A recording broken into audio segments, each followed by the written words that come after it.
Baik, kita mulai ya. Assalamualaikum warahmatullahi wabarakatuh.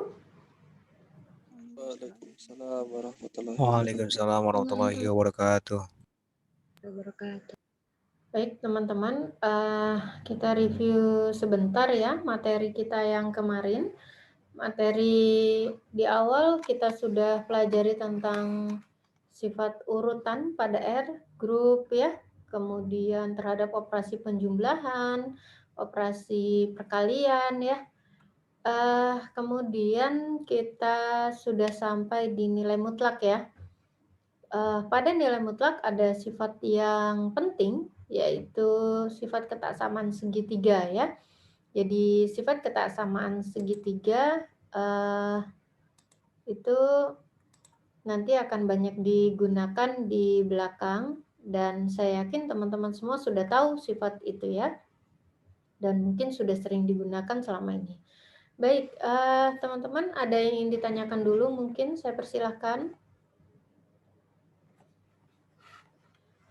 Kalau tidak ada, hari ini saya mau masuk ke sifat kelengkapan pada R.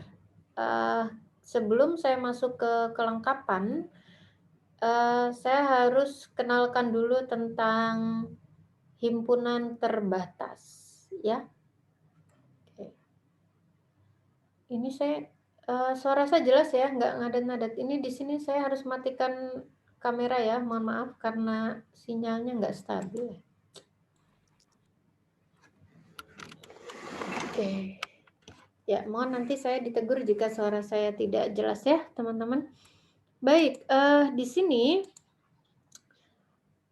saya punya definisi ya, diberikan himpunan bagian tak kosong S ya. Jadi saya punya himpunan tak kosong, saya kasih nama S ya. Dia merupakan himpunan bagian dari himpunan bilangan real ya. Kemudian himpunan S dikatakan terbatas ke atas. Dia himpunan itu dikatakan terbatas ke atas apabila saya bisa menemukan U ya. Kalau saya dapat menemukan suatu bilangan U sehingga nanti U ini selalu lebih besar dari semua anggotanya S. Ya. Oke, saya ulangi. Jadi himpunan S dikatakan terbatas ke atas atau dia punya batas atas apabila ada suatu U, ada suatu bilangan real U, sehingga nanti U itu selalu lebih besar dari semua anggota-anggotanya S. Nah, selanjutnya U itu yang disebut sebagai batas atas. Batas atasnya siapa? Batas atas himpunan S. Oke, bisa dipahami ya teman-teman. Sekarang saya kasih ilustrasi. Misalkan saya punya himpunan S-nya adalah garis biru yang saya buat. Mudah-mudahan kelihatan ya. Kemudian saya punya di sini U ya, U-nya di sini. Ya. S adalah subset dari R ya. R adalah bilangan real yang bisa diwakili dengan suatu garis bilangan. Masih ingat? Oke. Jadi S adalah garis yang biru. Mudah-mudahan masih kelihatan ya, teman-teman. Jadi S itu segini, saya kurung. Ini S. Nah, yang di dalam garis biru itu semuanya adalah elemen-elemen himpunan S. Nah, kalau ada di ujung sini, ini ada elemen U gitu ya.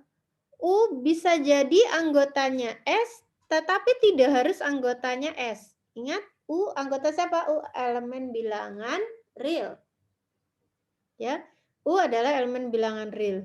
Tidak harus U itu elemen S. Sekali lagi saya katakan bahwa untuk menjadi batas atasnya S ya, untuk menjadi batas atasnya S, U tidak harus menjadi anggotanya S. Misalkan saja nanti saya punya suatu selang yang di sini tertutup begitu, yang di sini terbuka. Berarti kan U bukan anggotanya S, tapi U merupakan batas atas himpunan S. Nah, apakah batas atas suatu himpunan itu tunggal? Tidak ya. Batas atas suatu himpunan itu bisa banyak. Saya bisa menemukan batas atas di sini.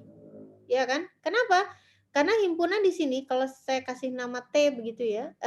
Kalau elemen di sini T ini pasti selalu lebih besar dari semua elemen-elemen S di sini. Betul ya?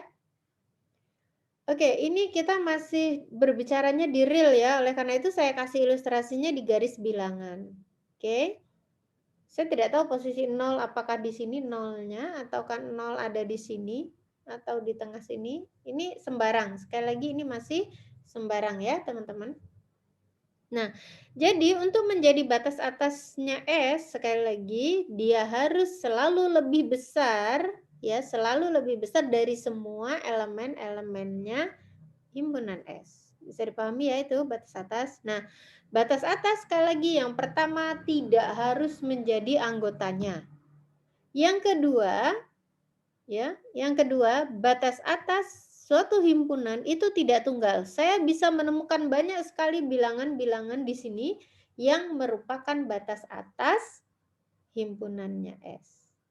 Oke, bisa dipahami. Nah, analog dalam memahami definisi batas bawah seperti kita memahami batas atas tadi yang definisi A ini. Himpunan S dikatakan terbatas ke bawah kalau saya dapat menemukan W ya, sehingga W-nya itu nanti menjadi batas bawah. Bagaimana dia bisa menjadi batas bawah? Apabila dia selalu lebih kecil ataupun sama. Selalu lebih kecil atau sama dari semua elemen-elemen S. Berarti W di mana? W bisa jadi di sini W-nya. Atau di sebelah sana lagi. Di sini. Dan seterusnya. Nah, sama seperti batas atas, batas bawah itu tidak tunggal. Saya bisa menemukan banyak sekali batas bawah himpunannya S. Nah, sekarang saya stop share dulu. Saya mau share whiteboard. Oke, sekarang coba Anda pikirkan. Kalau saya punya himpunan S-nya adalah, katakan ini min 2,1, ini terbuka. Tentukan U-nya atau batas atasnya dan tentukan W-nya. Yang manakah yang batas atas? Batas atas himpunan S, Anda boleh menyalakan mic ya. Batas atas himpunan S yang mana? Halo? 2 bisa, Bu. Batas atasnya oke 2. Ada yang lain? Lebih dari 1, Bu. Siapa? Mohon maaf, suaranya agak dikeraskan. Lebih dari 1. Lebih dari 1. Lebih dari 1 itu yang mana? Apakah semua bilangan yang lebih dari 1? Iya, semua bilangan yang lebih dari 1. Semua bilangan yang lebih dari 1. Oke. Kalau 1 sendiri, apakah dia merupakan batas atas? Iya, Bu. Ya, betulkah? Apakah 1 batas atas, teman-teman yang lain? Oke, Iya, Bu. sekarang saya gambarkan garis bilangan.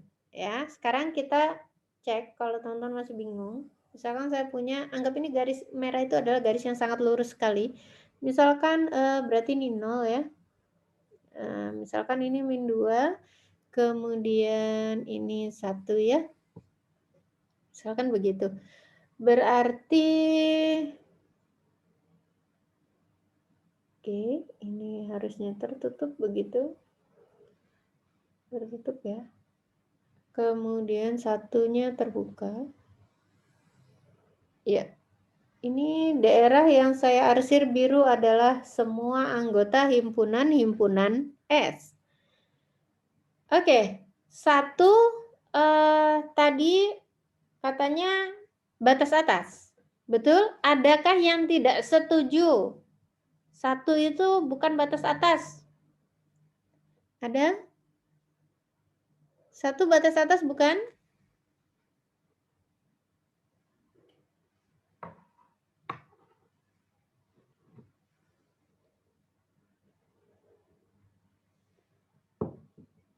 Oke, kita ingat kembali. Tadi U dikatakan batas atas kalau U itu selalu lebih kecil atau sama dengan. Ingat, selalu lebih kecil atau sama. Oke, jadi 1 itu juga merupakan batas atas himpunannya S. Ya, jadi batas atasnya banyak sekali ya. Bagaimana cara menuliskannya? Oke, kita tuliskan batas atas himpunan U semuanya terhimpun dalam X dengan syarat X-nya lebih dari atau sama dengan 1. Jadi tadi kalau ditulis X-nya hanya lebih dari 1 begitu ya, ini masih salah ya. Kenapa? Karena 1 juga batas atas, sehingga harusnya ada tanda sama dengannya. Oke, bisa dipahami ya teman-teman itu? Jadi semua bilangan yang lebih dari atau sama dengan 1, dia merupakan batas atas himpunannya S. Nah, sekarang batas bawahnya yang mana? Batas bawahnya yang mana? X di mana X kurang dari min 2. Semua himpunan X yang Kurang dari min 2. kurang dari atau kurang dari sama dengan?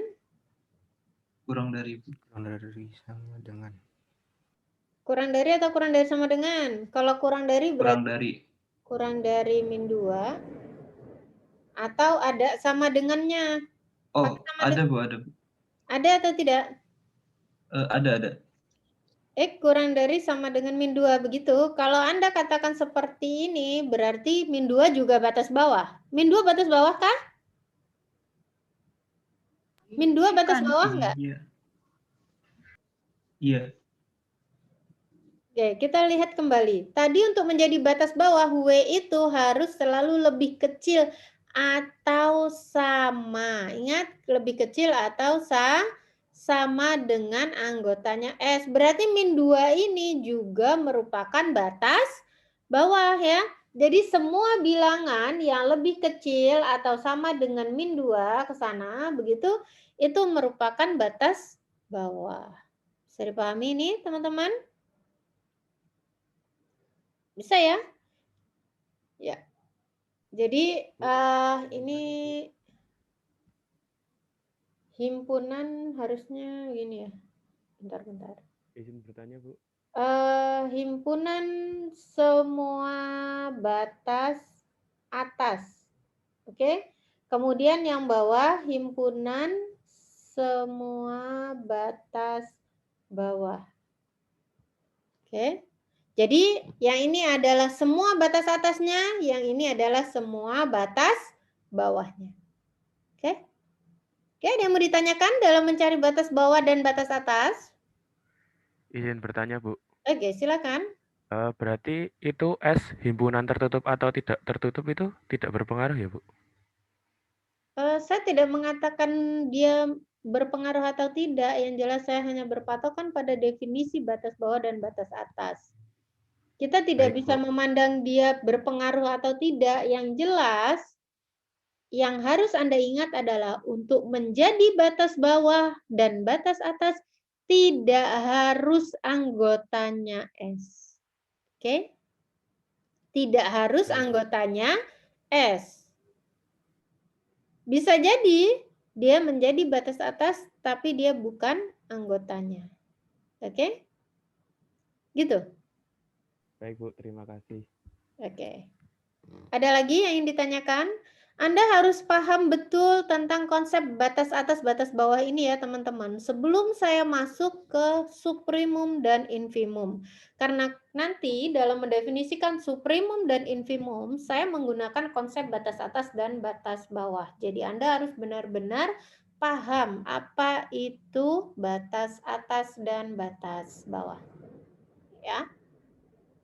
Oke, sekarang saya punya himpunan yang lain. Katakan saya punya himpunan A. Himpunan A itu adalah semua X. X-nya adalah kurang dari 2. Tentukan himpunan semua batas atas dan himpunan batas bawah. Himpunan semua batas atas dan himpunan semua batas bawahnya. Oke, saya ulangi. Saya punya himpunan A. Himpunan A adalah semua X dengan syarat X-nya kurang dari 2. Bisa Anda gambarkan di garis bilangan dulu A-nya seperti apa, kemudian Anda tentukan batas atas dan batas bawah. Anda pikirkan sebentar. Oke, Anda walaupun kuliah online tuh harus tetap menyiapkan kertas dan ballpoint ya, jadi buat coret-coretan ya. Oke, yang sudah dapat semua batas atasnya apa? X di mana X-nya lebih besar atau sama dengan 2. Itu yang mana? Yang batas atas. Batas atasnya adalah X dengan syarat X-nya Lebih besar atau sama dengan 2. Oke, yang batas bawahnya? Batas bawahnya tidak ada, Bu. Batas bawahnya tidak ada? Iya. Oke, semua setuju? Apakah ada yang punya jawaban lain? Saya persilahkan.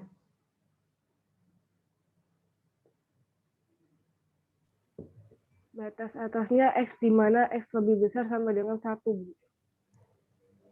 Oke, di sini 1 ya.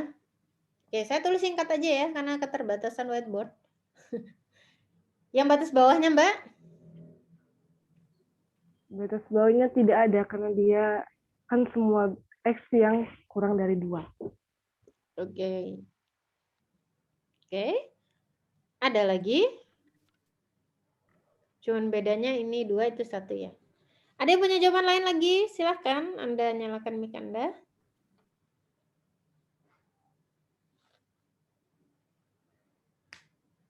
Ada?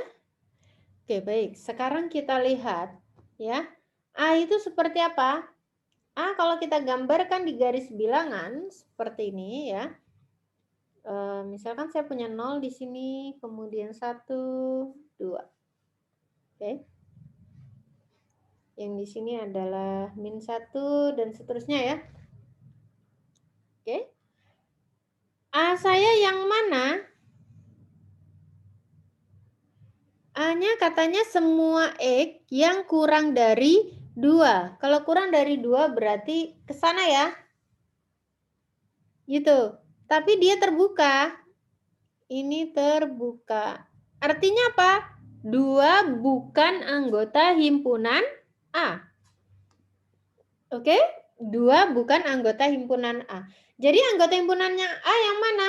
Ya ini, dari sebelum 2 ini terus ke sana ke kiri dan seterusnya. Oke? Bisa dipahami tuh? Anda harus paham dulu yang mana saja anggotanya A, baru bisa menentukan batas atas dan batas bawah. Oke. Nah, di sini batas atasnya berarti yang mana? Batas atas katanya tadi bilangan yang selalu lebih besar dari semua anggota himpunan tersebut ya. Dia selalu lebih besar. Berarti yang mana? Tadi yang jawaban yang X lebih besar atau sama dengan 1 ya. Berarti batas atasnya adalah 1, 1,5, dan seterusnya. Oke, berarti 1 batas atas ya? Gitu ya, Mbak. Kalau 1 batas atas, Anda lihat, untuk menjadi batas atas ini ya, untuk menjadi batas atas, dia harus selalu lebih besar dari semua anggotanya himpunan itu. Kalau 1 batas atas, padahal nanti di sini itu, di sini setelahnya 1, 1,5, misalkan saya ambil, itu lebih besar dari 1. Nah, berarti 1 bukan batas atas. Gitu ya, teman-teman?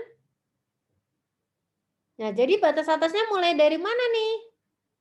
Nah, ingat, kita tidak tahu persis berapa sih bilangan sebelum 2 ini yang menjadi anggota A yang paling akhir, begitu kan ya?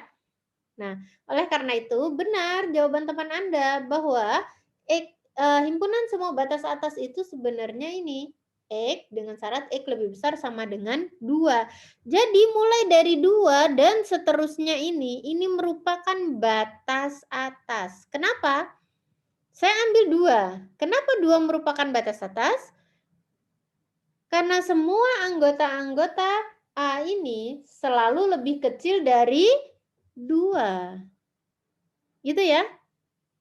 Dan seterusnya nanti kalau saya ambil 2,1, 2,2 dan seterusnya di sini dia juga merupakan batas atas. Jadi batas atasnya adalah himpunan semua X dengan syarat X-nya lebih dari atau sama dengan 2. Oke, bisa dipahami itu teman-teman batas atasnya ya? Gitu ya Mbak tadi kenapa tidak X lebih dari atau sama dengan 1? Karena kalau 1 batas atas berarti ada anggota A yang lebih besar dari 1 sehingga 1 bukan batas atas. Oke, bisa dipahami ya. Nah, sekarang kita ke batas bawah. Jawaban teman Anda dua-duanya sama tidak ada. Apakah Anda yakin A tidak punya batas bawah? Kalau ada, yang mana? Ingat, untuk menjadi batas bawah ya, untuk menjadi batas bawah, maka dia harus selalu lebih kecil dari semua anggota himpunannya. Lah, saya tidak tahu di sini tuh sampai berapa, begitu kan ya? Yang paling kecil itu siapa gitu loh. Nah, benar jawaban teman Anda bahwa batas bawahnya tidak ada. Oke, bisa dipahami berarti ya, teman-teman? Oke, Insya Allah, Bu. bisa ya? Oke, baik.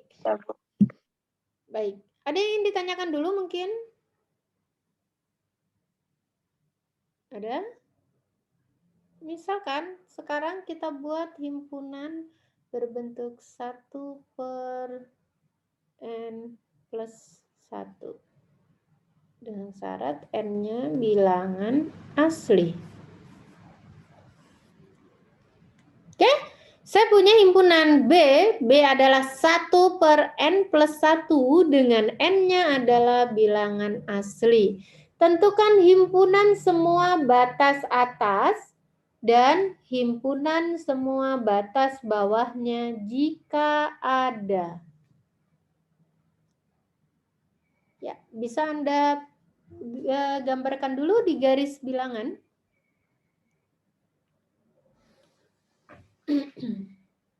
Ini dari beberapa contoh saya kasih beberapa model ya, tidak sama. Oke, ada yang sudah dapat batas atasnya yang mana?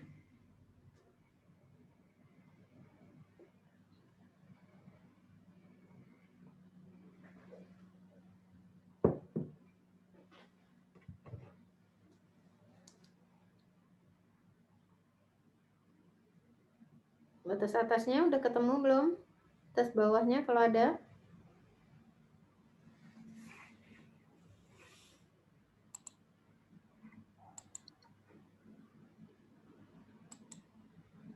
Izin jawab, Bu. Ya, silakan. Kalau Anda jawab itu sebutkan nama ya, biar saya ingat. Oh iya, Yogi, Bu. Oke, Mas Yogi, saya persilakan. Untuk batas bawahnya itu X di mana X-nya kurang dari atau sama dengan 0. Lalu untuk batas atasnya itu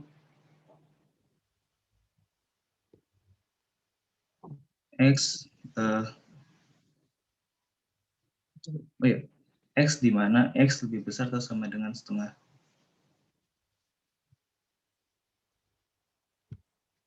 Oke. Seperti itu betul ya yang saya tuliskan, yang Anda maksudkan seperti itu? Iya, Bu.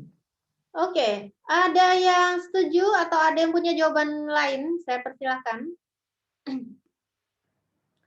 Anda punya jawaban lain? Silahkan hidupkan mic-nya.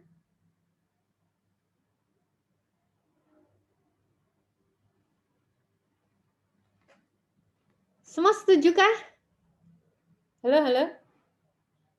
52 juta pasang mata di sini, satu baru out. Adakah yang tidak setuju atau Anda setuju atau Anda punya jawaban lain?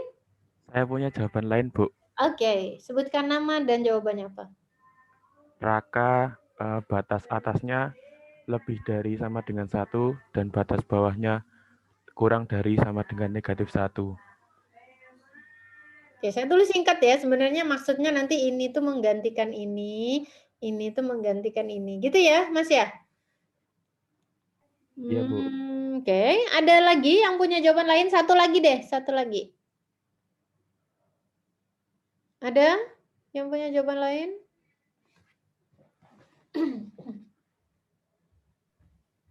Saya, Bu. Oke. Silakan. Jawabannya? Putri Satira, Bu. Jawabannya yang batas bawahnya X di mana X lebih kecil sama dengan 1. Batas atasnya tidak ada. Batas atasnya tidak ada. Yang ini tidak ada. Oke, cukup kita lihat jawaban ketiga, jawaban teman Anda ya, teman-teman. Kita gambarkan dulu. Jadi kalau Anda mau menentukan batas atas dan batas bawah, kalau Anda masih bingung, silahkan gambarkan di garis bilangan ya. Oke, karena ini bentuknya adalah suatu himpunan, kalau tadi himpunan dalam bentuk interval, kalau ini himpunan dalam bentuk bilangan-bilangan. Oke, dengan N-nya adalah bilangan asli. Sekarang kita daftar dulu beberapa anggota dari B. Kalau saya substitusikan N-nya 1, karena ini N-nya bilangan asli, berarti untuk N-nya 1 saya punya setengah, begitu ya. Untuk N-nya 2 saya punya 1/3. Oke, untuk N-nya 3 saya punya 1/4 dan seterusnya. Oke. Apakah 0 elemennya B? Tidak ya. Karena sesuatu ini 1 per bilangan begitu, dia tidak pernah menghasilkan 0. Dia akan menghasilkan 0 kalau pembilangnya 0, atasnya 0. Karena ini tidak 0 berarti B 0 bukan anggotanya B. Oke. Kalau kita lihat di sini, kalau N semakin membesar, maka elemen B saya semakin ke kiri. Nah, sekarang kita lihat, berarti ini 0, tapi dia tidak pernah 0. Apakah mungkin negatif? Tidak pernah negatif, artinya tidak pernah melampaui 0 ya. Tidak pernah di kirinya 0. Paling besar berapa? Setengah. Kemudian berapa? 1/3. Kemudian berapa lagi? 1/4, 1/5, dan seterusnya. Teman-teman perlu waspadai ketika Anda menggambarkan B di garis bilangan, ya, ini yang sering terjadi kesalahan, itu dia selalu diarsir begini. Padahal itu salah ya. Ingat, elemennya B itu yang mana sih? Ya ini. Oke, sorry. Elemen B yang mana? Elemen B adalah yang setengah ini. Kemudian yang mana? Ya yang 1/3. Kemudian mana lagi? 1/4. Bagaimana dengan bilangan di antara 1/3 dengan setengah ini? Ini bukan elemennya B. Ingat, bukan elemennya B. Jadi ketika Anda gambarkan di garis bilangan, jangan Anda arsir ini. Ya. Jadi yang diarsir itu hanya yang di bilangan setengah, 1/3, 1/4, 1/5, 1/6, dan seterusnya ya. Dan seterusnya semakin menuju 0. Tetapi tidak pernah sama dengan 0. Oke, bisa dipahami itu B. Nah, sekarang kalau Anda sudah punya atau sudah tahu anggota-anggota himpunan B pada garis bilangan, maka akan memudahkan Anda menentukan batas atas dan batas bawah. Oke. Batas atasnya yang mana? Batas atas tadi dikatakan dia akan menjadi batas atas kalau dia selalu lebih besar dari semua anggota-anggotanya himpunan tersebut. Kita lihat anggota-anggotanya yang mana? Setengah, sepertiga, seperempat, seperlima, dan seterusnya. Berarti yang mana? Oke, setengah adalah batas atasnya. Betul ya? Di kanannya setengah, ini ada berapa ini? Setengah ditambah sedikit begitu ya. Kalau saya taruh interval 1 itu di sini ya. Di sini. Berarti ini semua adalah batas atas. Oke? Berarti batas atasnya mulai dari setengah dan seterusnya berjalan ke kanan. Ini merupakan batas atas. Berarti betul ya, jawabannya yang benar adalah yang ini. Oke? Himpunan semua X dengan syarat X-nya lebih besar atau sama dengan setengah. Itu merupakan himpunan semua batas atas. Bisa dipahami nih batas atasnya, teman-teman? Bisa ya? Nah, batas bawahnya yang mana? Batas bawah, kita lihat tadi saya katakan bahwa himpunan B tidak pernah sama dengan 0, tetapi dia juga tidak mungkin di kirinya 0. Kenapa? Tidak mungkin negatif. Karena di atas positif, di bawah positif. Penyebut dan pembilang ini positif, maka bilangan B semuanya selalu di kanannya 0. Selalu di sebelah sana. Gitu ya. Yang ini enggak, sorry. Ya, jadi ini ya. Nah, oleh karena itu, batas bawahnya yang mana? Batas bawahnya betul ini tadi. Semua bilangan yang lebih kecil dari 0 ini merupakan batas bawah. Batas bawah dari semua elemen-elemen himpunan B. Ya. Oke, bisa dipahami itu, teman-teman? Jadi tadi batas bawah, untuk menjadi batas bawah gimana? W akan menjadi batas bawah kalau W selalu lebih kecil dari semua anggota himpunannya. Gitu ya.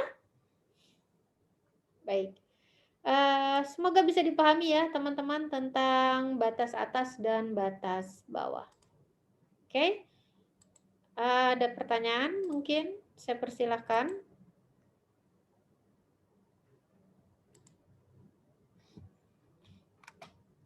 Oke, setelah kita tahu himpunan yang terbatas ke atas dan terbatas ke bawah. Oke, selanjutnya himpunan yang seperti apa yang dikatakan terbatas? Himpunan dikatakan terbatas apabila dia terbatas ke atas dan terbatas ke bawah. Jadi himpunan dikatakan terbatas kalau kedua-duanya. Kalau dia punya batas atas dan punya batas bawah. Jika tidak, maka dikatakan tidak terbatas. Nah, contoh tadi yang mana yang tidak terbatas? Yang tidak punya batas bawah tadi ya? X kurang dari 2. Ya, yang X kurang dari 2 tadi itu tidak punya batas bawah. Makanya himpunan itu dikatakan himpunan yang tidak terbatas. Oke. Nah, saya masuk ke definisi supremum ya. Atau batas atas terkecil. Jadi supremum atau batas atas terkecil. Secara mudahnya begini, kalau saya punya himpunan S ya. Himpunan S dikatakan terbatas ke atas. Ya. Tadi dia dikatakan terbatas ke atas kalau dia punya batas atas. Nah, sekarang untuk menjadi supremum, ada 2 syarat yang harus dipenuhi. Jadi, supremum atau batas atas terkecil dari suatu himpunan, dia dikatakan batas atas terkecil kalau apa? Yang pertama, dia merupakan batas atas. Yang kedua, yang pasti terkecil. 2 itu sebenarnya kata kuncinya. Terkecil artinya gimana? Untuk sembarang atau untuk semua batas atasnya himpunan itu, maka U harusnya yang paling kecil. Oke, bisa dipahami? U, suatu bilangan dikatakan supremum dari himpunannya S, ya, suatu bilangan U disebut suprimum atau batas atas terkecil dari S jika memenuhi yang pertama dia merupakan batas atas, kemudian yang kedua jika ada sembarang batas atas atau untuk semua batas atasnya S maka U harusnya yang paling kecil. Oke, itu bisa dipahami? Nah, tadi ya yang contoh barusan saja lah ya. Contoh yang barusan yang 1/n+1. Tentukan suprimumnya. Suprimumnya yang mana? Tadi himpunan batas atasnya apa tadi? Semua X dengan syarat X-nya lebih besar sama dengan setengah ya. Himpunan batas bawahnya semua X dengan syarat X-nya kurang dari sama dengan 0. Nah, sekarang suprimumnya, ingat tadi untuk menjadi suprimum dia pertama harus batas atas. Oh, berarti himpunannya ini yang harus dicek. Yang mana yang batas atas? Tadi ya, semua bilangan yang lebih dari setengah. Nah, sekarang yang terkecil yang mana? Yang terkecil yang mana ini? Setengah bukan Bu. Iya, setengah ya. Ingat loh ini, batas atasnya kan katanya dari setengah dan seterusnya. Berarti yang paling kecil kan setengah. Setengah dan seterusnya. Lebih dari setengah. Berarti yang paling kecil kan setengah, ya enggak? Oke, jadi suprimum dari himpunan apa tadi? Saya kasih nama B ya? Jadi suprimum dari himpunan B itu adalah setengah. Apakah suprimum itu ada yang lain? Atau tunggal, atau ada 2, atau ada 3 kira-kira kalau suprimum teman-teman? Tunggal Bu. 1, Bu. Ya, hanya ada 1 tunggal ya. Kenapa? Orang udah terkecil. Coba, anak terkecil di keluarga kamu siapa? Misalkan Andi. Kalau ada yang lain enggak? Ada ya, kembarannya Andi paling kan? Palingan gitu. Yang terkecil, kembar pun tetap enggak mau dibilang saya harusnya yang lebih dulu begitu kan. Artinya kan ada yang paling kecil, yang terkecil. Bisa dipahami ya? Jadi untuk menjadi suprimum itu adalah batas atas yang terkecil dan suprimum itu tunggal, tidak ada yang lain. Suprimum adalah bilangan yang tunggal. Oke, bisa dipahami nih teman-teman? Suprimum. Ya. Oke. Saya lanjut ya. Oke, kalau Anda ada yang mau ditanyakan langsung menginterupsi aja ya. Oke, sekarang infimum. Infimum atau batas bawah terbesar. Ingat jangan ketukar ya. Kalau tadi batas atas terkecil, ini batas bawah terbesar atau infimum. Apa itu infimum? Bilangan W disebut infimum, W itu akan disebut infimum kalau dia merupakan batas bawah dan yang terbesar. Jadi untuk sembarang atau untuk semua batas bawah himpunannya itu, maka dia yang paling besar. Saya kembali ke tadi, himpunan semua batas bawahnya adalah semua X yang kurang dari sama dengan 0. Jadi infimumnya B yang mana teman-teman? Batas bawah yang terbesar. Batas bawahnya kan ada banyak tadi. Batas bawahnya ada banyak. Tetapi katanya yang kurang dari atau sama dengan 0. Jadi infimumnya yang mana? 0. 0 Bu. 0 ya. Semua tahu kenapa dia 0? Karena 0 batas bawah, kemudian 0 adalah batas bawah yang terbesar di antara semua batas bawah yang lain. Oke, bisa dipahami ya? Baik, notasi untuk infimum itu seperti ini. Infimum S itu INF. Kalau suprimum biasanya ditulis sub begitu ya. Baik. Atau ada juga yang menuliskan dengan terjemahannya ya. Kalau suprimum itu kan batas atas terkecil, BAT, begitu itu artinya suprimum. Kalau batas bawah terbesar itu BBT. Ya, tergantung nanti bukunya ya. Nanti silahkan disesuaikan. Nah, setiap bilangan real merupakan batas atas dan sekaligus juga merupakan batas bawah himpunan kosong. Jadi himpunan kosong itu dia punya batas atas, yaitu apa? Semua bilangan real batas atasnya. Batas bawahnya yang mana? Ya semua bilangan real juga gitu ya.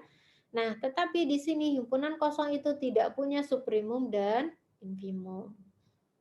Oke, di sini saya ada lema ya. Bilangan U merupakan suprimum dari himpunan tak kosong S. Jika dan hanya jika.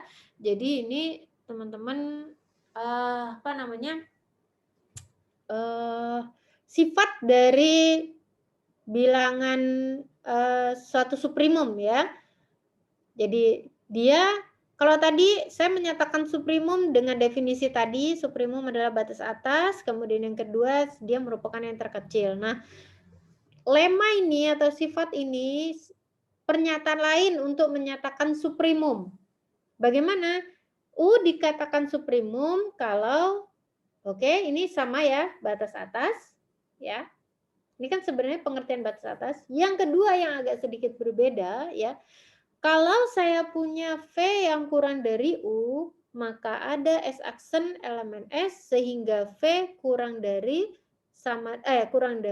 S aksen.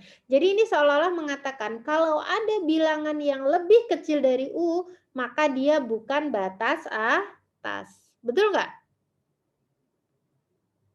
Jadi jika V kurang dari U maka terdapat S aksen elemen S sehingga V kurang dari S aksen.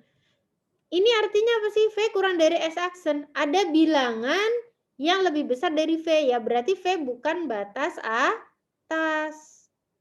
Bisa dipahami di sini? Saya ulang ya, sifat ini mengatakan bahwa untuk menjadi suprimum yang pertama dia harus merupakan batas atas. Yang kedua, jika ada suatu bilangan yang lebih kecil dari U, maka dia seharusnya bukan batas atas. Oke? Kalau ada bilangan yang lebih kecil dari U, maka dia pasti bukan batas atas. Seolah-olah seperti itu, lema ini mengatakan demikian. Perlu dibuktikan nggak ini?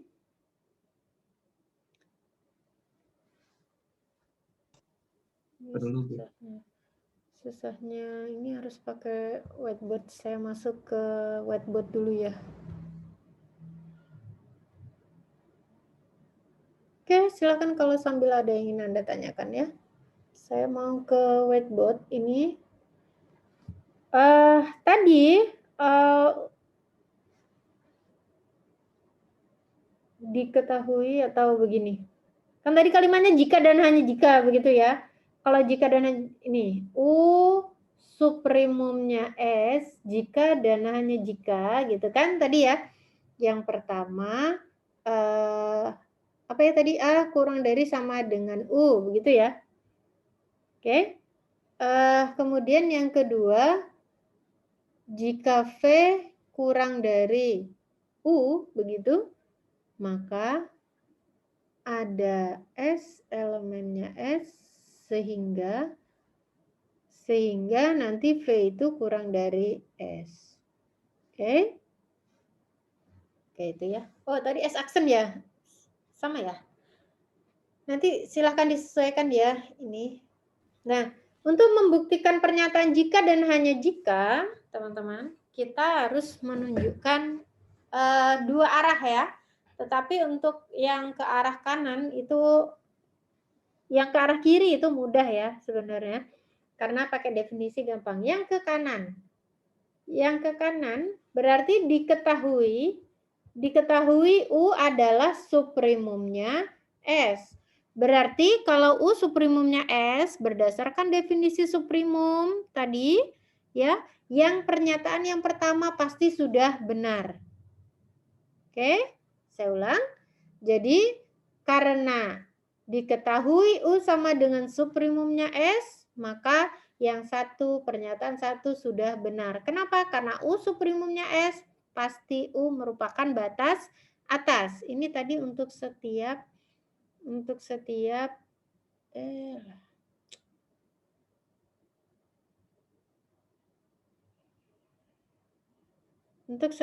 A elemen S ya. Nah, yang pertama sudah benar karena diketahui U suprimum ya. Nah, sekarang Yang kedua, yang pertama sudah oke karena diketahui U adalah suprimumnya S. Dari definisi suprimum, maka jelas U adalah batas atas. Oke, maka satu benar. Yang kedua, diketahui V kurang dari U akan ditunjukkan ada ini sehingga V kurang dari S aksen, begitu ya teman-teman. Diketahui V kurang dari U ya. Nah, U tadi itu siapa? U adalah suprimumnya S. Kalau U adalah suprimumnya S, berarti U adalah batas atas. Oke? Saya ulang, karena U batas atas himpunan S, maka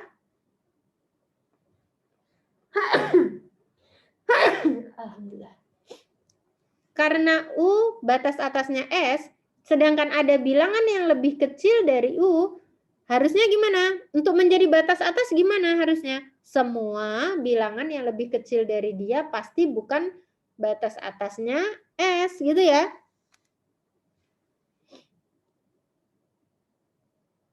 Oke, sebentar. Saya ulang ya. Diketahui V kurang dari U. Karena U batas atasnya S. Tadi kan U suprimum, berarti U batas atas. Kalau dia batas atasnya S dan V kurang dari U, maka V itu pasti elemennya S. Oke, gitu ya teman-teman. Nah, kalau V elemennya S, ya kan? Kalau V elemennya S dan U tadi adalah suprimum, batas suprimum itu apa? Batas atas terkecil. Sorry ya, saya langsung aja deh ini. Karena U adalah suprimum atau batas atas terkecil dan V kurang dari U, maka V bukan batas atas. Karena U batas atas terkecilnya S, maka V bukan batas atasnya S. Oke, kalau V bukan batas atasnya S, berarti apa? Berarti ada suatu bilangan, ada suatu anggotanya S, sehingga nanti V itu kurang dari S aksen. Oke, teman-teman, begitu cara membuktikannya. Mudah ya. Jadi, saya ulang, yang pertama terbukti benar karena diketahui U suprimum. Karena U suprimum, maka U adalah batas atas. Batas atas berarti berlaku ini. Oke, untuk yang kedua, pernyataan yang kedua, diketahui V kurang dari U akan ditunjukkan ini. Ya, karena diketahui V kurang dari U dan U adalah batas atas terkecil atau U adalah suprimum, maka V ini bukan batas atas, bukan batas atasnya S. Berarti kalau dia bukan batas atasnya S, ada anggotanya S yang lebih besar dari dia. Oke, yang nomor 2 terbukti. Nah, untuk yang ke kiri, begitu dari kanan ke kiri, diketahui pernyataan 1 dan 2 ya. Untuk membuktikan dia suprimum, berdasarkan suprimum dia berdasarkan definisi suprimum, berarti yang ini nomor 1 sudah kebalik ya, akan dibuktikan U adalah suprimumnya S ya. Untuk membuktikan U suprimumnya S, yang pertama harus ditunjukkan dia batas atas. Nah, berdasarkan yang diketahui, ini kan dari sini ke sana ya, dari kanan ke kiri, sorry. Maka 1, mana tadi? Oke. Berdasarkan 1 berarti dia benar batas atas. Nah, selanjutnya yang kedua, untuk menunjukkan dia terkecilnya gimana? Ambil sembarang begitu ya. ambil sembarang batas atasnya S. Saya tulisnya di mana ya? Bingung nulisnya ini. Untuk menunjukkan dia terkecil, saya tulis di samping ya. Ambil sembarang, katakan apa ya? T begitu, batas atasnya S ya. Dengan T kurang dari sama dengan U. Ya. Sorry. Ya enggak gitu deh. Sorry, bentar. Oke, untuk menunjukkan terkecil, saya ulang. Ambil sembarang batas atasnya S, saya kasih nama T begitu ya. Kalau dia sembarang batas atas, berarti harusnya T selalu lebih besar dari semua anggota-anggotanya S ya. Misalkan X begitu. Nah, tadi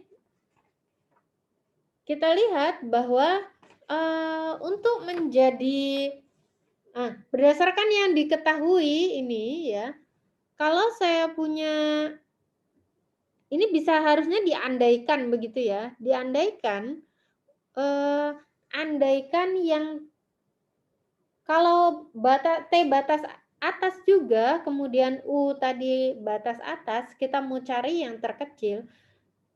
Tidak mungkin T ini lebih kecil dari U. Kenapa? Berdasarkan diketahui 2, kalau ada bilangan yang lebih kecil dari U, maka nanti dia bukan batas atas. Maka seharusnya U yang lebih kecil dari T. Artinya apa? U adalah batas atas yang terkecil. Sebenarnya mudah menunjukkan yang ke kiri. Oke, itu teman-teman. Selanjutnya ini harus bolak-balik begini ya. Saya sampai mana tadi ya? Ini ya. Oke, ini ya. Batas untuk lemma 43 saya rasa itu pembuktiannya. Nanti Anda bisa lihat di Bartel. Untuk lemma yang selanjutnya bisa Anda pelajari sendiri ya. Saya hanya memberikan pengertiannya, pembuktiannya nanti bisa dicoba. Misalkan U adalah suprimumnya S. U suprimumnya S, ini lagi-lagi pernyataan lain bagaimana mengatakan suatu suprimum ya. Jika dan hanya jika untuk setiap atau untuk sembarang bilangan epsilon positif ada elemen S, sehingga nanti kalau U dikurangi suatu atau sembarang bilangan positif, maka U ini sudah bukan menjadi suprimum. Oke, saya ulang. U dikatakan suprimumnya S kalau apa? Kalau dia dikurangi sedikit saja sembarang bilangan yang positif, maka dia sudah bukan suprimum. Sudah bukan suprimum itu artinya apa? Ada elemen S yang lebih besar dari dia. Ini kan pernyataan ini mengatakan apa? Kalau U itu saya kurangi dengan sedikit saja atau sembarang bilangan yang positif, maka sudah bukan menjadi suprimum lagi. Artinya apa? Yang bukan suprimum itu ya yang U min epsilon ini ya, teman-teman. Oke, bisa dipahami? Sudah bukan merupakan batas atas, sorry. U min epsilon sudah bukan batas atas. Oke. Saya lanjut ke aksioma suprimum. Ini aksioma, Anda tahu aksioma itu apa? Aksioma itu adalah kebenaran yang sudah tidak perlu dibuktikan. Kebenarannya sudah pasti, begitu ya. Jadi ini aksioma ini beda dengan lemma dan sifat atau teorema. Kalau lemma, teorema itu masih harus Anda buktikan ya. Oke, aksioma suprimum. Jika himpunan tak kosong S ini terbatas ke atas, maka suprimumnya ada. Ya. Oke, saya ulang. Aksioma suprimum ini mengatakan bahwa setiap saya punya himpunan yang terbatas ke atas atau punya batas atas, maka pasti dia punya suprimum.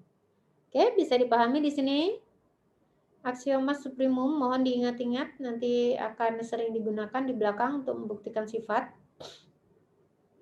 Jadi himpunan yang terbatas ke atas atau himpunan yang punya batas atas, maka dia pasti punya suprimum. Nah, yang selanjutnya ini suatu akibat. Akibat ini masih harus ditunjukkan kebenarannya ya, teman-teman. Jadi dari aksioma tadi muncul akibat, oh berarti kalau saya punya himpunan yang terbatas ke bawah, maka dia pasti punya infimum dong. Gitu ya. Oke, sebentar.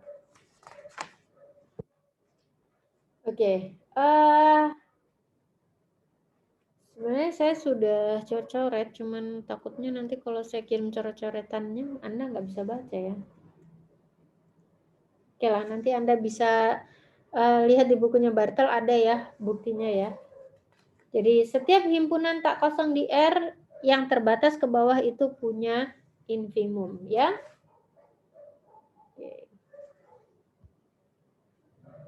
Oke, teman-teman ada yang ingin ditanyakan dulu mungkin saya persilahkan. Silakan, ada yang ingin ditanyakan?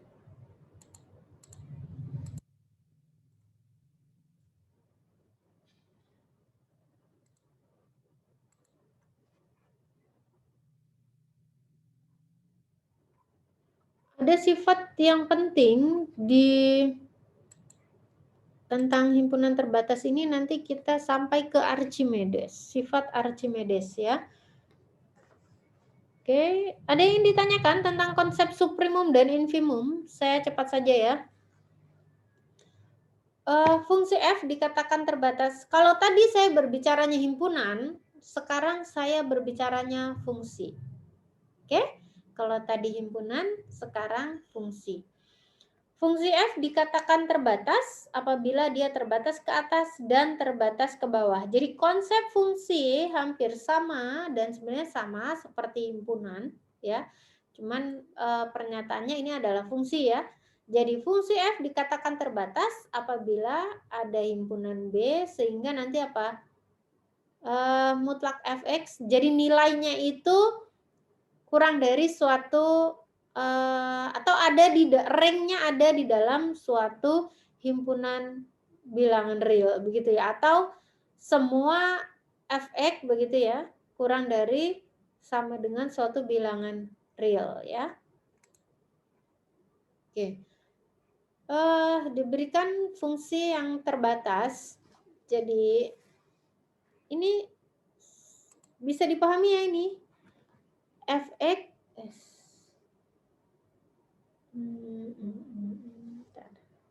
pennya belum keluar. Aduh.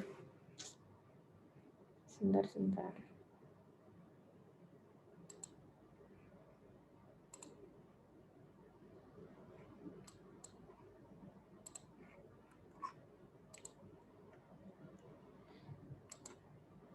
Oke, ada yang kelewatan ya, sebentar. Sebelum ke fungsi, ada sifat atau teorema yang berkaitan dengan suprimum tadi ya.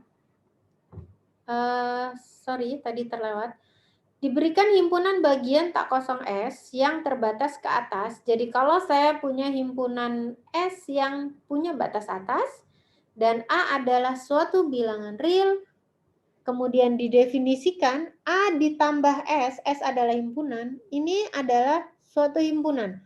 Jadi bilangan ditambah suatu himpunan itu hasilnya adalah himpunan baru, himpunan yang apa? Himpunan yang merupakan anggota-anggotanya adalah A ditambah S, dengan S adalah semua elemen himpunan S. Bisa dipahami di sini? A adalah suatu bilangan. Nanti kalau misalkan 1 ditambah S, berarti nanti ini adalah himpunan baru, yaitu 1 ditambah X, dengan X-nya adalah semua elemennya S. Gitu ya maksudnya? Nah, maka berlaku suprimum dari A ditambahnya himpunan S itu sama dengan bilangan A ditambah suprimumnya S. Ingat teman-teman, suprimum itu adalah suatu bilangan real. Ingat? Suatu bilangan tadi. Tadi kita menemukan suprimumnya B adalah setengah ya. Bilangan kan itu? Nah, ini adalah suatu bilangan real. Nah, suprimum dari himpunan ini berarti kan suatu bilangan begitu ya. Ternyata dia sama dengan, jadi nilainya sama dengan A itu sendiri. A adalah bilangan. Bilangan ditambah dengan suprimumnya S. Oke, bisa dipahami ini. Nanti Anda bisa coba deh, misalkan tadi himpunan B saya kan tadi adalah 1 per N plus 1 ya. N bilangan asli. Saya sudah tahu bahwa suprimumnya B adalah berapa tadi? Setengah ya. Seandainya nanti Anda mau cari, misalkan Anda punya 1 ditambah B. Himpunan baru kan? Himpunan 1 ditambah X dengan syarat X-nya adalah semua elemennya B. Ternyata suprimum 1 ditambah B ini nilainya itu sama dengan, harusnya suprimum dari 1 ditambah B ini harusnya nanti 1 ditambah setengah atau sama dengan 3/2. Nanti Anda coba, benar nggak sih gitu kan? Ya, nanti Anda coba ya. Nah, teorema ini mengatakan seperti itu ya, teman-teman. Nah, sorry, ini saya tidak buktikan ya. Saya mau cepat saja sampai ke Archimedes sebenarnya. Kemudian diberikan himpunan bagian tak kosong S, subset dari R yang terbatas, dan sembarang bilangan positif. A sekarang adalah positif. Nah, kalau tadi tidak harus ya. Kalau tadi yang tadi A adalah hanya bilangan real. Kalau negatif gimana ya? Sama, masih berlaku berarti ya. Nah, untuk teorema yang ini dibatasi A hanya untuk bilangan yang positif. Kalau saya punya himpunan S, A dikali S itu adalah A dikali semua anggotanya. Nih, itu ya, ini isi dari ini. Maka berlaku infimum, ini sekarang infimum dari A dikali S, jadi infimum dari himpunan ini itu nilainya sama dengan A dikali dengan infimumnya S. Anda bisa cek apakah suprimumnya berlaku? Cari tahu ya, ini suprimumnya gimana sih? Suprimumnya AS ini seperti apa gitu ya. Oke. Kemudian, jika A dan B adalah himpunan-himpunan tak kosong di R yang memenuhi A kurang dari sama dengan B untuk semua A elemen B, ya. Untuk semua A elemen A dan B elemen B, ya. Jadi berarti apa? Saya punya, kalau semua A kurang dari semuanya B, berarti apa sih? Anda A subset dari B. Betul nggak? Himpunan A subset dari B. Kenapa? Karena semua anggotanya A kurang dari sama dengan semua anggotanya B. Berarti A subset dari B. Ternyata kalau saya punya A subset dari B, maka berlaku suprimumnya A kurang dari sama dengan infimumnya B. Oke? Ya. Oke, diberikan selanjutnya ada definisi. Definisi F mengatakan F dikatakan terbatas ke atas. Oke, ini ya tadi teman-teman yang terlewat. Fungsi F dikatakan terbatas ke atas jika ada bilangan real B sehingga nanti Fx kurang dari sama dengan B untuk semua X elemen D. Ini saya ilustrasikan ya teman-teman. Ini misalkan sumbu E, kemudian ini sumbu Y. Misalkan saya punya ini fungsi F ya. Ini pada suatu interval begitu. Nah, F dikatakan terbatas ke atas kalau nanti ada bilangan B, ya. Berarti ini misalkan B. B adalah elemen X ya. Di sumbu X, di sumbu X dia bilangan real. Nah, Fx ya. B-nya itu di sini berarti. Fx.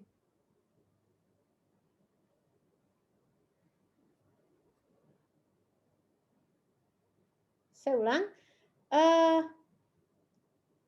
Fungsi F dikatakan terbatas ke atas kalau ada B itu adalah di sumbu Y, ya dia bilangan real begitu.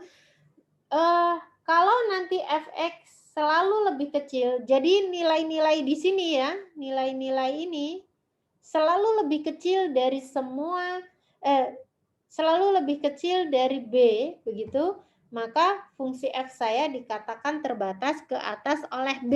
Jadi B-nya batas atas. Bisa dipahami? Jadi ada bilangan B begitu. Apakah dia tunggal? B-nya tidak ya. Diambil yang di atasnya lagi, ini juga batas atas. Oke, bisa dipahami? Kalau tadi di garis real, kalau sekarang sumbu XY ya. Ini X, ini Y. Kalau nanti saya ketemu di sini B, begitu, dan fungsi F saya selalu di bawahnya B, maka dikatakan fungsi F saya dikatakan terbatas ke atas. Analog untuk yang terbatas ke bawah, nanti kalau di sini ada B, begitu, berarti minus ya, minus B, maka fungsi F saya dikatakan terbatas ke bawah. Ya. Nanti Anda bisa cek apakah fungsi sinus, fungsi kosinus ya, fungsi tangen itu fungsi yang terbatas atau tidak, gitu kan? Dan seterusnya. Ya, ini tadi fungsi dikatakan terbatas kalau dia terbatas ke atas dan terbatas ke bawah. Oke. Ini sifat saya lewati. Oke, ini sebenarnya nanti dipakai. Oke, kita lihat ya. Ini sifat Archimedes ya. Teman-teman. Sifat Archimedes ini sifat yang akan sering-sering dipakai nanti membuktikan sifat-sifat di belakang. Jadi silakan dipahami. Bunyinya mengatakan jika saya punya sembarang bilangan real, katakan X begitu, maka ada bilangan asli sehingga nanti bilangan asli ini lebih besar dari X. Bisa dipahami? NX ini artinya apa? NX. Adanya bilangan asli ini, keberadaan bilangan asli ini bergantung pada X-nya ini berapa. Oke, saya ilustrasikan di garis bilangan. Jadi sifat Archimedes mengatakan begini, setiap saya ambil sembarang bilangan real, katakan di sini X, maka pasti nanti ada bilangan asli di sini. Ya, bilangan asli ini bergantung pada X. Berapa X-nya gitu kan, makanya dia dikasih simbol NX. Oke, bisa dipahami ini teman-teman, Archimedes. Jadi sifat Archimedes mengatakan setiap saya punya bilangan real pasti ada bilangan asli yang lebih besar dari dia. Ada bilangan asli yang lebih besar darinya. Oke, ini sifat ini akan sering digunakan. Masih cukup enggak ya waktunya ini untuk membuktikan? Oke, masih cukup. Saya buktikan sebentar ya. Saya hapus dulu. Kita coba buktikan sifat Archimedes ini. Ya.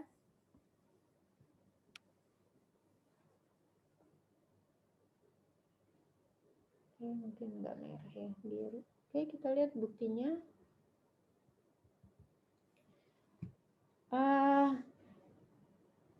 Ambil sembarang bilangan real X. Ambil sembarang bilangan real X atau X elemen R ya.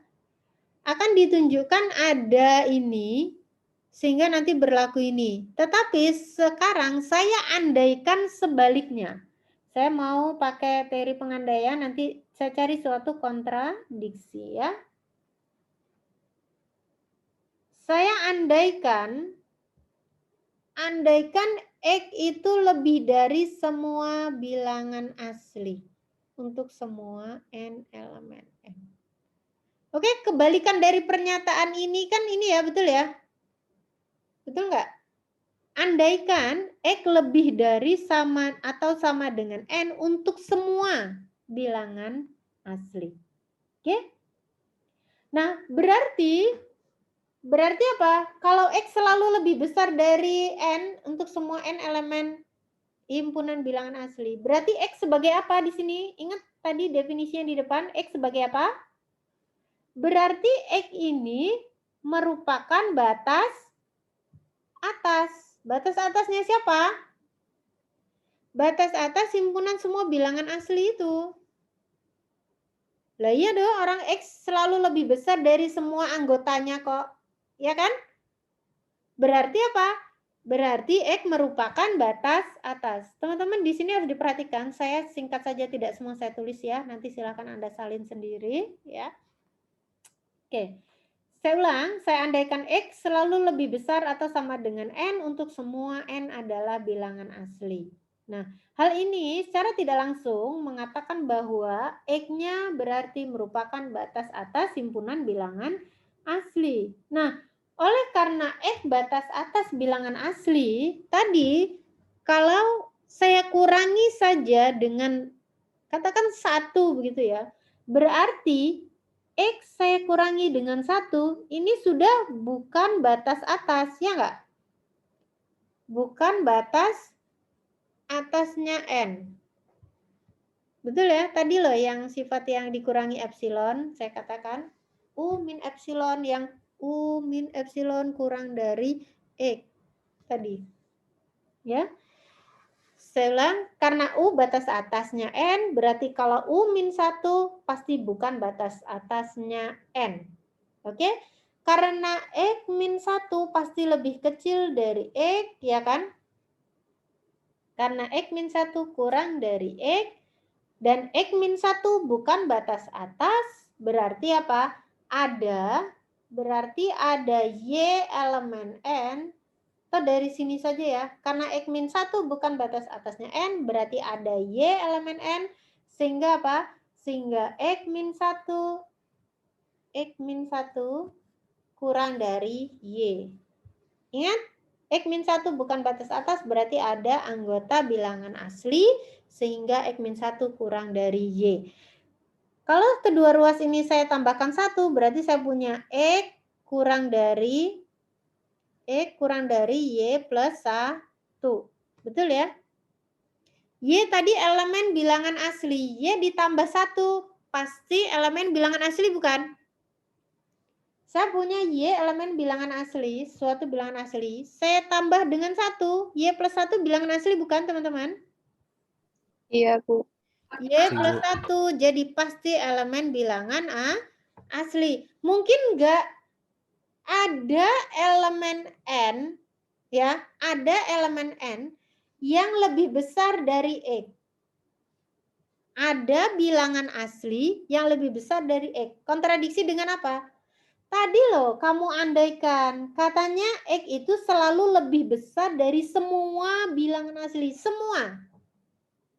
Dia selalu lebih besar katanya. Loh ternyata kalau kayak gini kok kontradiksi. Kok ada gitu ya elemen bilangan asli yang lebih besar dari X. Kontradiksi kan ini? Ya enggak? Kontradiksi enggak? Iya, Bu. Betul ya teman-teman? Coba diserap, saya ulangi.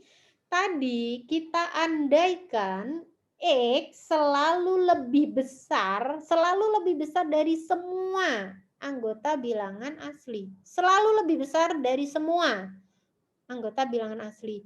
Loh, kalau kita uraikan ternyata nanti ada ketemu bilangan asli yang lebih besar dari X. Kan kontradiksi ya? Nah, karena terjadi kontradiksi, maka berarti pengandaian kita itu salah. Berarti harus diingkar. Bagaimana ingkaran dari pengandaian? Ada bilangan asli sehingga nanti X itu kurang dari N. Adanya N ini juga bergantung pada berapa X-nya. Oke, teman-teman, berarti sifat Archimedes terbukti benar. Itu ya. Ada yang ditanyakan dulu mungkin sampai di sini? Silahkan.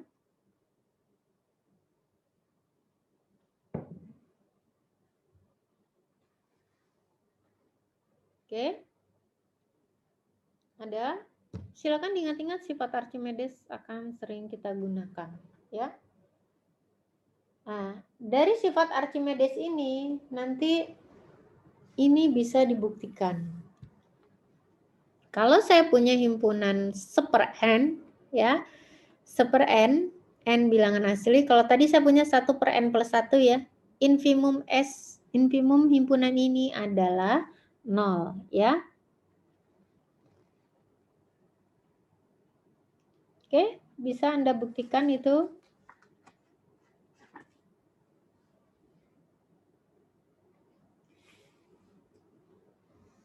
Oke, baik, masih ada waktu. Coba kita buktikan ini ya. Karena S-nya tidak kosong, sekali lagi ini tidak saya catat, silakan nanti Anda simak. Karena S tidak kosong dan terbatas ke bawah, benar nggak S saya terbatas ke bawah? Artinya dia punya batas bawah. S ini benar nggak punya batas bawah? Benar, Bu.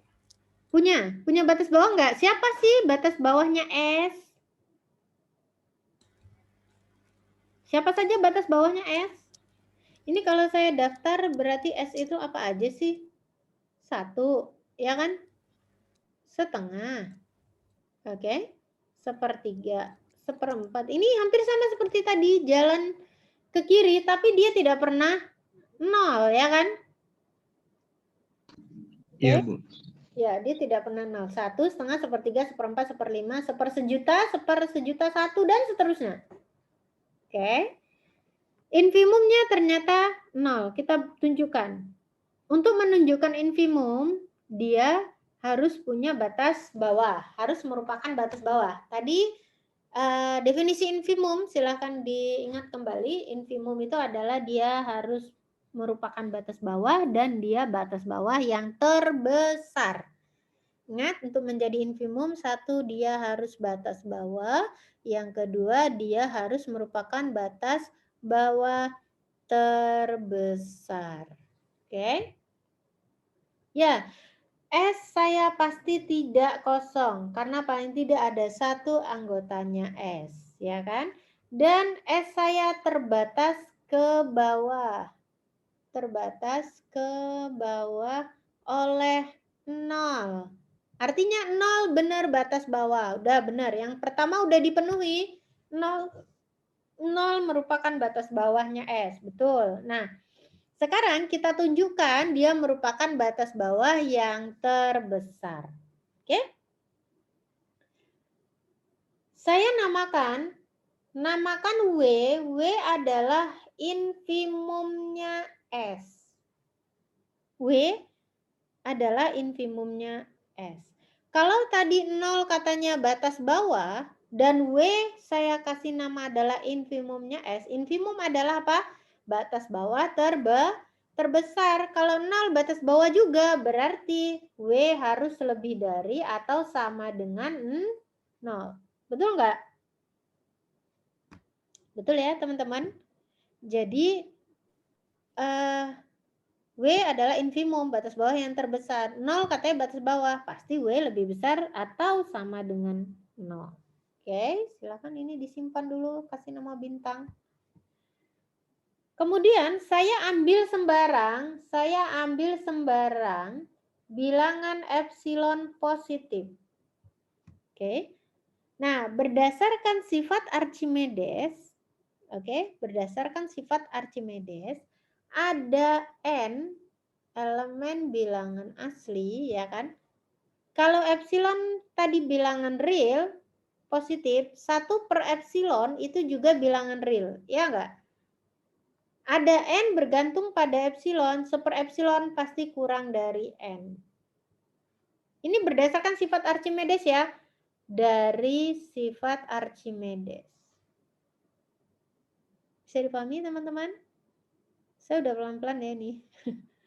Saya ulang, ambil sembarang bilangan epsilon positif, berdasarkan sifat Archimedes, ada bilangan asli N, sehingga nanti 1 per epsilon ini kurang dari N. 1 per epsilon itu adalah X saya tadi itu loh teman-teman. Ya, 1 per epsilon saya kurang dari N. Akibatnya ini, kalau 1 per epsilon kurang dari N, berarti 1 per N kurang dari epsilon.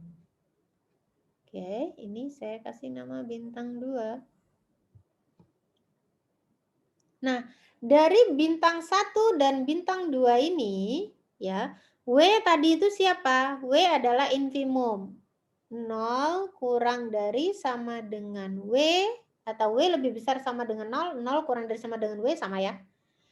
W adalah infimum, batas bawah terbesar dari himpunannya S. S siapa? S adalah ini.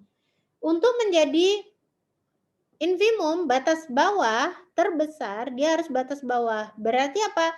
Dia pasti kurang dari atau sama dengan 1/n untuk semua n elemen S. Ya enggak? Betul nggak teman-teman? Iya, Bu. Oke, ini mungkin jangan n ya. Ini saya kasih nama n star aja ya. Ini n star supaya nanti menginikan ini ya. Nah,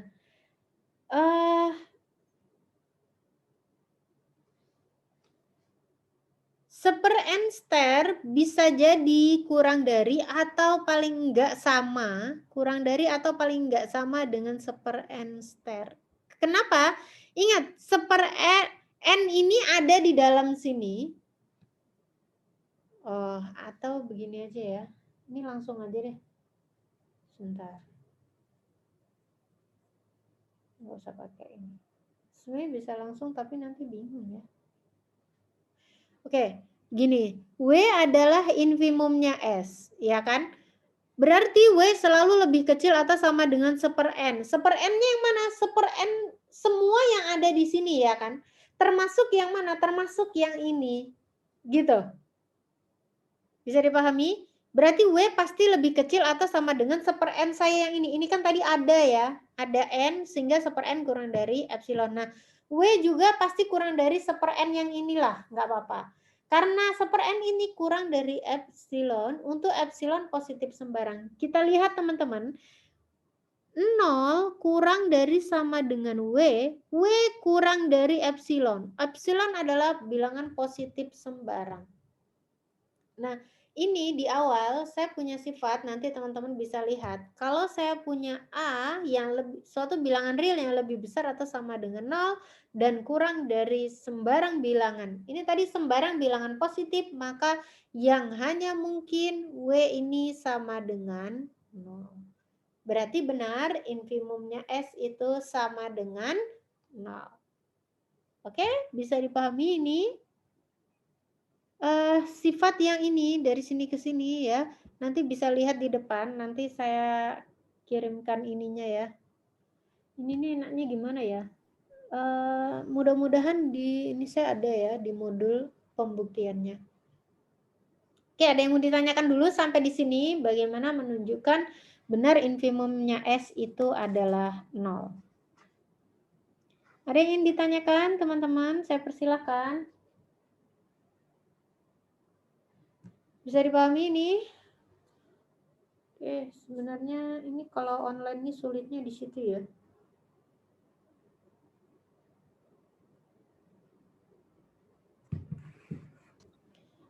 Izin bertanya, Bu.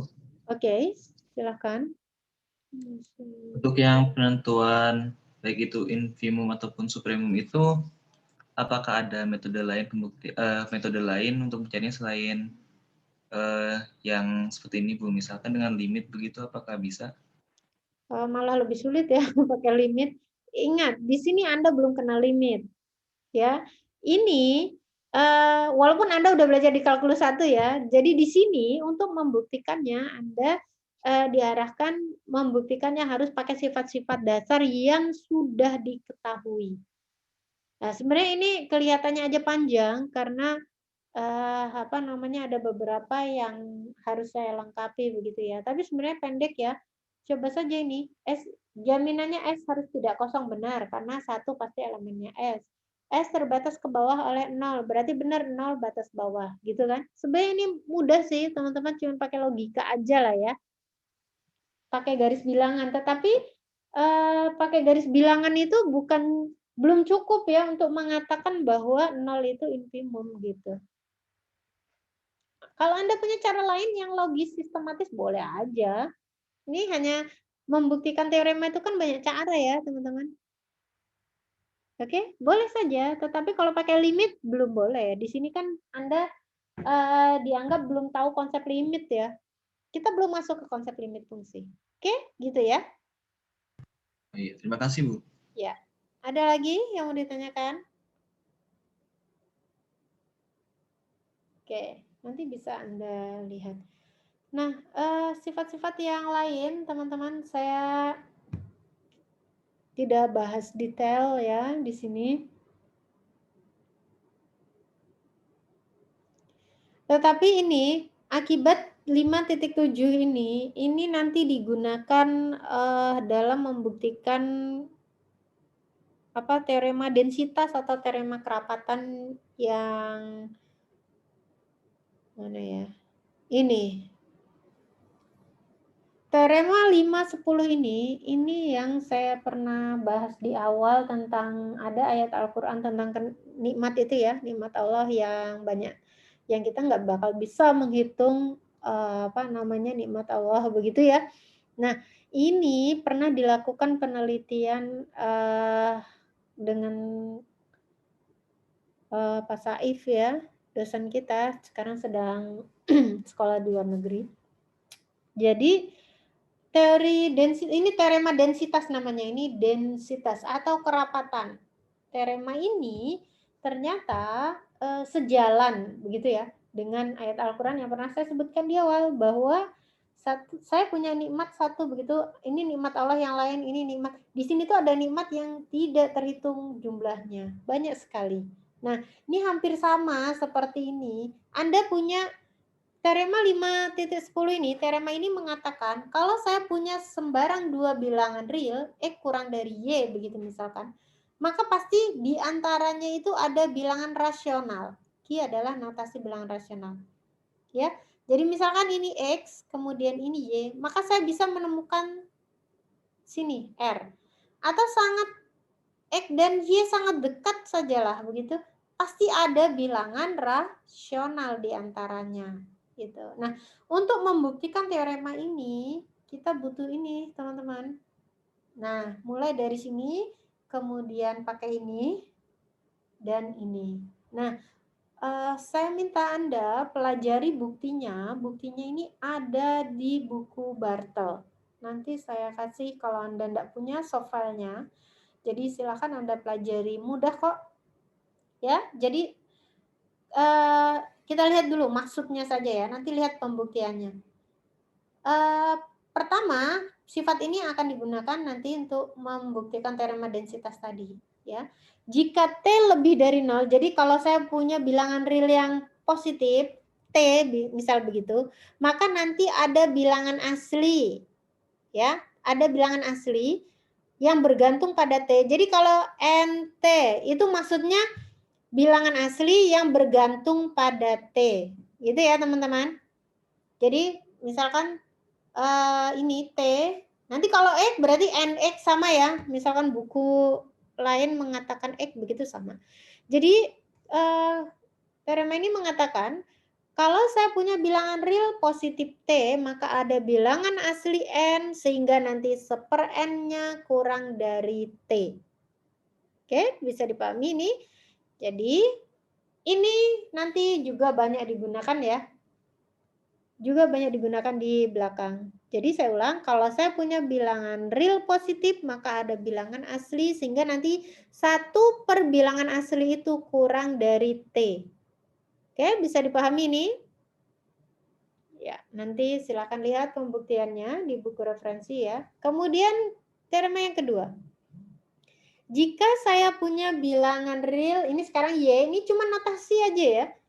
Jika saya punya sembarang bilangan real positif, maka ada bilangan asli, ya, ada bilangan asli lagi, sehingga nanti gimana? N-1 kurang dari sama dengan Y kurang dari N. Pasti ada bilangan asli yang berbentuk seperti ini. Ya, silakan saja Anda cari, misal bilangan realnya berapa 2 ya, misalkan positif kan. Nanti pasti ada bilangan asli yang kurang, kalau dikurangi 1 sama dengan dia. Ada ya, nanti Anda cari. Y-nya positif, tapi syaratnya harus Y-nya positif. Kalau nanti 1, misalkan 1, pasti ada bilangan asli yang kurang dari atau sama dengan dia sendiri, yaitu 1 begitu, yang di sini ada bilangan asli yang lain, dan seterusnya ya teman-teman. Ini teorema ini seolah-olah kayak nggak mungkin ya. Cobalah kalau Anda bayangkan. Kayaknya nggak mungkin, tetapi berdasarkan logika ini ini bisa ya, bisa benar begitu. Silakan nanti lihat ininya, pembuktiannya. Ya, jadi kalau saya punya sembarang bilangan real positif, maka ada bilangan asli yang kalau dikurangi 1 dia pasti kurang dari sama dengan dia, dan ini kurang dari. Oke, selanjutnya ini. Nah, ini yang menarik. Ini menyatakan eksistensi bilangan irasional. Ya, eksistensi bilangan irasional, bahwa teorema ini seolah-olah mempertegas bahwa bilangan irasional itu ada loh gitu. Ya. Jadi kita lihat ini teorema ini mengatakan ada bilangan real positif X sehingga nanti E kuadrat itu sama dengan 2. Ya. Ada bilangan real positif X sehingga E kuadrat sama dengan 2. Apa artinya? Ada loh sebenarnya bilangan real yang positif. Kalau saya kuadratkan dia sama dengan 2. Tapi siapakah dia? Ada itu siapa? Nah, di sini dia tidak diungkapkan. Di sini teorema ini hanya mempertegas atau lebih meyakinkan bahwa bilangan irasional itu ada. Sekali lagi hanya mempertegas bahwa bilangan irasional itu ada. Sehingga nanti bilangan itu kalau dikuadratkan dia sama dengan 2. Oke, ini tidak saya buktikan. Nanti kalau Anda mau lihat buktinya silahkan di buku Bartel ada. Oke. Baik itu teman-teman. PR Anda yang kedua adalah membuktikan teorema densitas teorema 510 ini ya.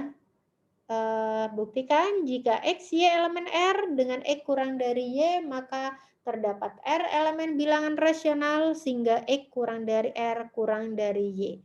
Itu tugas Anda ya. Kemudian untuk membuktikan ini otomatis Anda harus belajar dulu ya. Belajar dulu mulai dari sini. Akibat 57.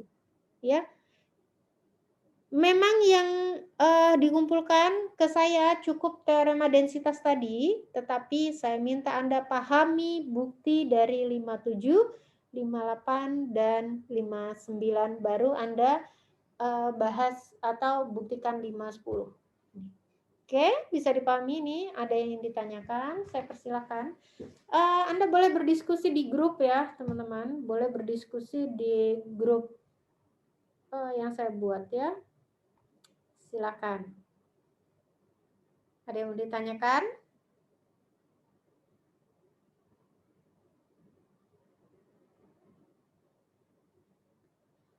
Baik, saya rasa itu hari ini.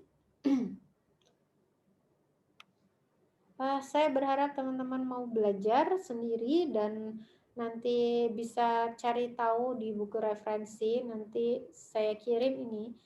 Saya kemarin kok mau mengirim materi ke daring.winsuka itu nggak bisa ya. Kayaknya itu diperuntukkan yang akan datang begitu ya.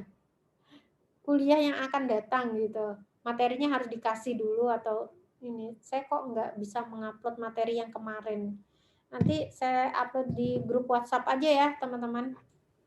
Baik, saya rasa itu oke. Mengingatkan kembali bahwa tugas persentasenya sangat besar. Silahkan Anda kerjakan dengan sebaik-baiknya, karena kalau Anda kerjakan dengan sebaik-baiknya, mudah-mudahan Anda membantu Anda dalam memahami materi. Terima kasih. Kalau tidak ada pertanyaan, saya tutup. Wassalamualaikum warahmatullahi wabarakatuh.